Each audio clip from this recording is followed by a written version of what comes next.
Muchas gracias, Julio. Muchísimas gracias, Sergio, por invitarme a presentar este libro. Me siento muy honrada de estar sentada aquí junto a ti, como hemos estado en otras ocasiones, pero quizás no tan importantes, ¿no?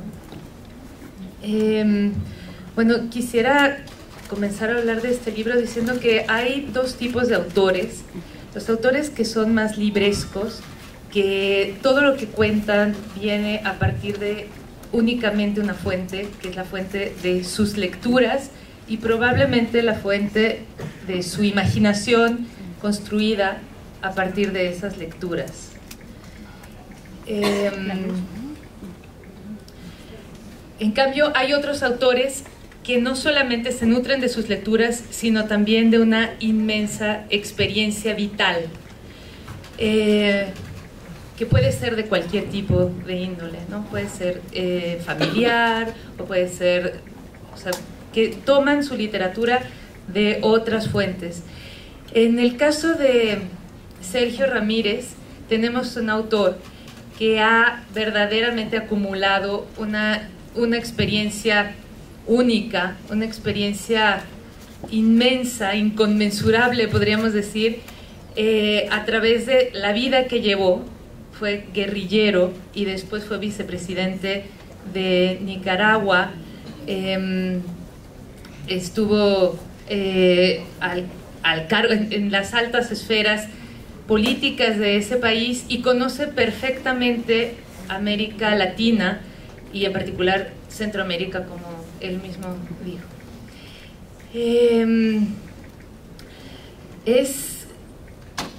La primera vez que escuché hablar de Sergio Ramírez fue por su novela Adiós, muchachos, en la que cuenta toda su experiencia vital justamente en la guerrilla y después en el gobierno de Nicaragua, y cómo este sueño construido por toda una generación en América Latina se fue desmoronando y se fue transformando en lo que ya conocemos ahora como un panorama de total corrupción, impunidad, desigualdad, abuso de poder, y para no seguir abundando en este tipo de sustantivos, putrefacción absoluta. Yo formo parte de una generación posterior.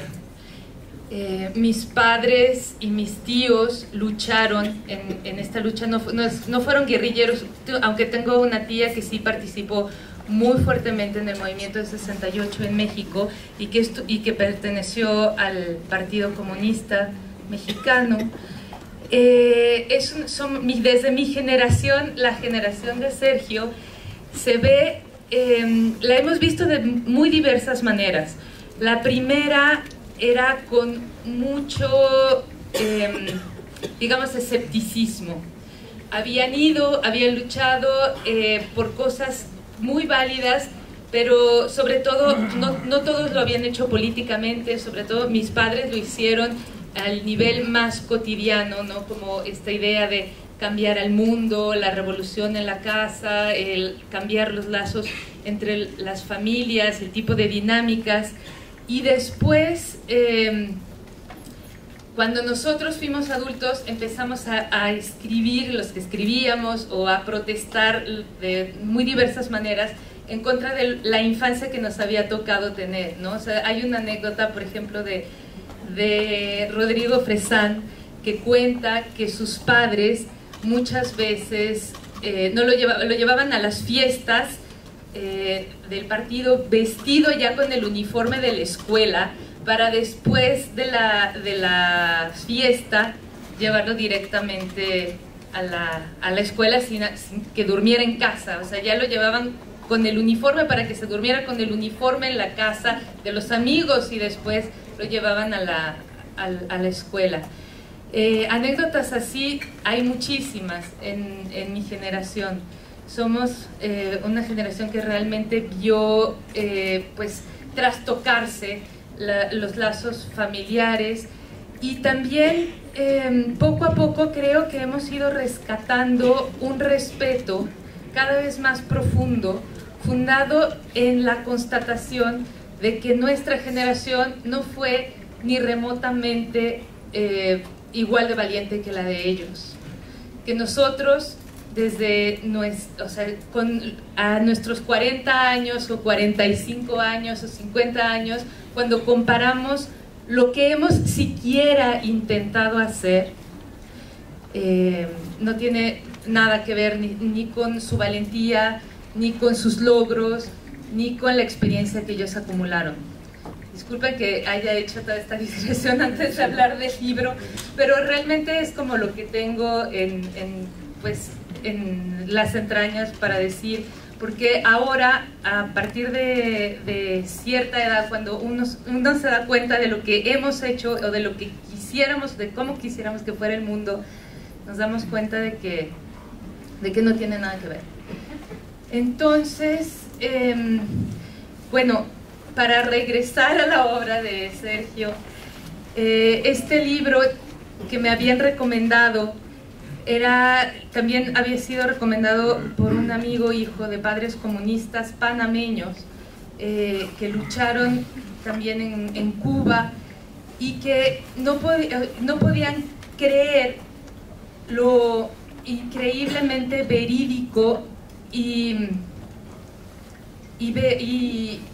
crudo, aunque estaba escrito este libro ya tan emblemático para esta generación y probablemente también para la de Sergio. Bueno, ahora voy a hablar de esta novela, que para mí fue una sorpresa, porque yo no me esperaba leer para nada una novela policíaca. Yo, no, lo confieso, no soy una lectora de novela policíaca, no es que sepa mucho de novela policíaca, pero me doy cuenta cuando una novela es eficaz y cuando no lo es. Esta novela desde el principio atrapa. Estamos en Nicaragua, es un inspector que se llama Dolores Morales, que había sido... bueno, todos los nombres de la novela son un poco extraños. Hay otro personaje llamado Vademecum y cada uno tiene bueno, Lord Dixon. Entonces, son personajes que forman parte, digamos, como de lo que uno se espera cuando entra a leer una novela policíaca, es decir, pues el inspector, sus ayudantes, la oficina. Este inspector había formado parte de la policía, pero ya se había retirado. Entonces estamos como en un contexto bastante habitual de novela policíaca. Al inspector lo llama un millonario para encargarle que busque a su hija desaparecida. Él, desde el principio, el millonario advierte: no fue secuestrada, es lo más probable porque nadie ha pedido rescate. Entonces, no se preocupe por ver las causas, solo encuéntrela. Y le da $5,000 y le dice: le va a tocar el resto en los 3 días siguientes porque solamente tiene 3 días para localizarla. Entonces, de inmediato estamos en una intriga que podría parecer como muy convencional de novela policíaca, pero poco a poco nos vamos dando cuenta de que la novela no es únicamente una novela policíaca, sino que detrás de esta trama hay una inmensa crítica social de la desigualdad, de la corrupción, de la impunidad, de los lazos pues abusivos que se crean en las altas esferas de poder, especialmente en América Latina, porque aunque Sergio habla de Nicaragua, yo me reconocí totalmente el escenario de México. Esta novela podría estar situada perfectamente en Tamaulipas o aquí mismo en Jalisco o en cualquier lugar de nuestra república, desgraciadamente. Entonces, otra de las cosas que me sorprendió muchísimo es ver cómo este autor, que ya tenía como un manejo, un estilo, un género que es el autobiográfico sobre todo, bien definido, incursiona con esta potencia en un género que para él era nuevo.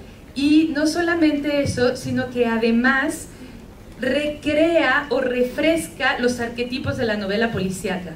O sea, en realidad estos personajes que en un principio podrían parecer muy clásicos se van desdoblando y se van volviendo cada vez más complejos. Tenemos a Fanny, que no solamente es la ayudante y amante del inspector, que sufre cáncer y está en una terapia obviamente quimioterapia, y una terapia pues contra la enfermedad que ella tiene, pero al mismo tiempo hay un sentido del humor negro que no solamente va describiendo la enfermedad de esta mujer y reflexionando acerca de ella, sino que también siendo muy osado en su sentido del humor. O sea, es como que no se hubiera detenido en las barreras de lo políticamente correcto, sino que sin ser digamos, grosero, logra darle la vuelta a varios tabús como ese, ¿no?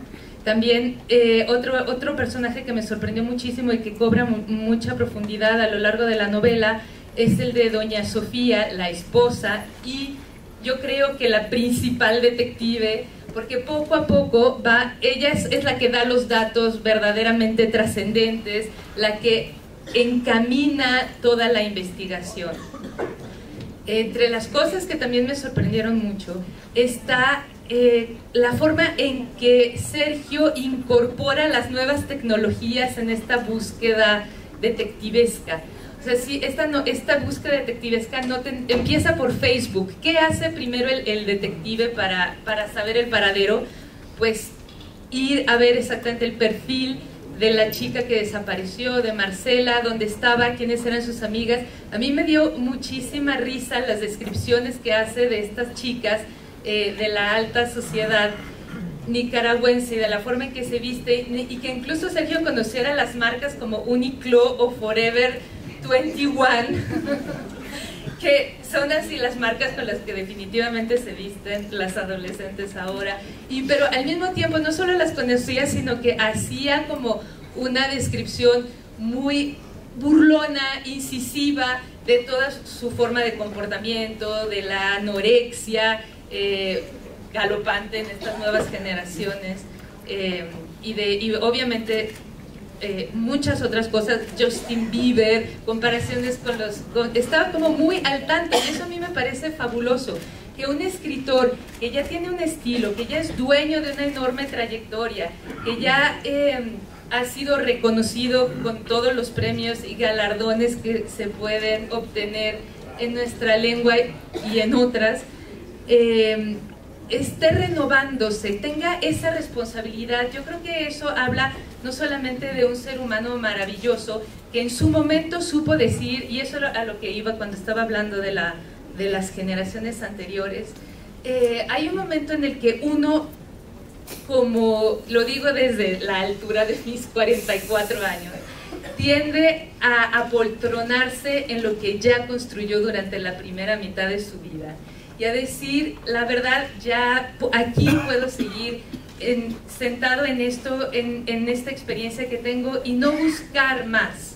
O sea, uno se cansa de vivir, y yo creo que Sergio no se ha cansado de vivir, ni se ha cansado de escribir, ni se ha cansado de reflexionar, ni de poner en cuestión cosas por las que luchó y arriesgó su vida y puso en entredicho una inmensa carrera literaria apoyada por un enorme talento.